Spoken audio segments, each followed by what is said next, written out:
Pernikahan adalah momen yang paling dinantikan oleh setiap insan. Pernikahan adalah upacara pengikatan janji untuk bersatu dengan pasangan sebagai tanda pembangunan hubungan antara laki-laki dan wanita yang dirayakan dengan maksud meresmikan ikatan perkawinan secara norma hukum, agama, dan sosial. Pernikahan sebagai prosesi yang begitu sakral dan menjadi tanda bagi babak baru dalam kehidupan manusia dalam memulai malikai rumah tangga. Upacara pernikahan sendiri biasanya dilaksanakan menurut adat istiadat setempat dan menjadi kesempatan untuk merayakan pernikahan bersama kerabat terdekat yang dipenuhi oleh kemeriahan, dekorasi indah hingga makanan yang berlimpah. Akan tetapi, ketika pandemi COVID-19 menyerang dunia, tak terkecuali berubah segala bentuk perayaan pernikahan, terkhusus bagi umat Islam yang harus menjalankan pernikahan di kantor urusan agama dengan jumlah orang yang dibatasi dan keharusan mengenakan perlengkapan kesehatan guna menghindari kemungkinan penyebaran virus COVID-19 ini. Berikut ini merupakan perubahan dalam peraturan pernikahan beserta contoh pasangan yang menikah di tengah pandemi COVID-19. Nah, yang membatalkan tidak, nikahnya tetap berlanjut. Nah, yang tidak berlanjut itu biasanya kalau diadakan resepsi pernikahan, walaupun sudah ditentukan harinya, itu tetap tidak diperbolehkan. Yaitu diundur, menunggu kalau nanti corona itu sudah reda. Ya, sesuai dengan anjuran pemerintah, pas mengantarkan nikah di KUA itu ya harus pakai masker, itu harus. Dan jaraknya ada jaga jarak minimal 1 meter sampai 2 meter ya, itu.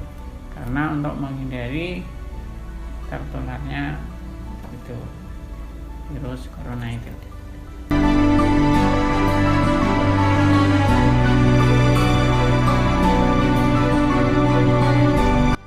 Wih, murah banget kita. 600.000. 600.000. Untuk apa? Biaya nikah di KUA. Biaya nikah di KUA. Tapi di luar mas kawin. Itu di luar mas kawin sih.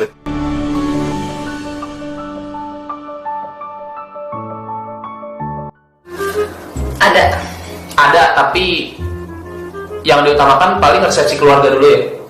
Untuk resepsi teman-teman kan beda lagi. Cuma dilihat dulu kondisi keuangan saya.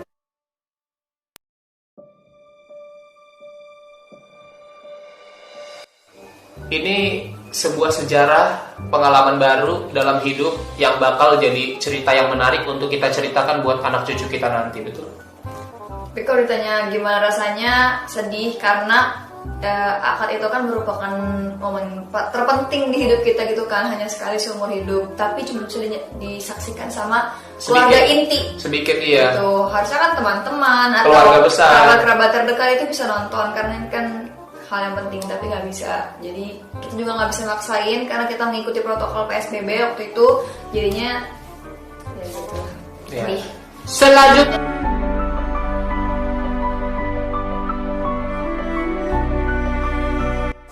Tapi kan kita sebenarnya nikahnya itu Harusnya nggak di harusnya nggak di KUA, dan kita maksudnya coba ceritain gimana kita bisa nikahnya jadi dipercepat. Kan awalnya orang-orang banyak yang followers kita tahu tuh kita 25 Juli. Iya, jadi dipercepat itu karena waktu itu kan tiba-tiba ada corona di Indonesia gitu kan. Terus udah semakin banyak kasus, 100-an kalau nggak salah.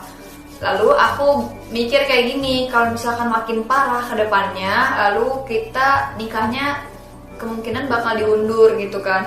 Terus mama aku udah bilang gini, berarti resepsi diundur ya. Terus aku mikir gini, kalau resepsi diundur, akadnya ngapain nunggu tanggal 25 Juli? Karena kan seharusnya 25 Juli itu akad juga bersamaan dengan resepsi gitu. Jadi kalau resepsi diundur ya udah, kenapa nggak akadnya nggak dimajuin aja gitu. Akhirnya aku nyaranin kayak gitu ke mamaku, aku juga nyaranin Api kayak gitu.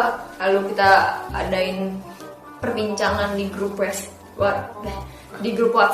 Grup WhatsApp adalah grup WhatsApp besan-besan. Iya. Iya, akhirnya dapat persetujuan, lalu kita tetapkan aja tanggal 14 April di KUA gitu. Kenapa tempatnya dia KUA? Karena nggak bisa di mana-mana. Karena nggak mungkin nyewa gedung. Kita terima nasib aja gitu, karena nggak boleh. Jadi, Itu juga di KUA, bukan di KUA-nya. Jadi KUA sebelahnya ada musola di situ.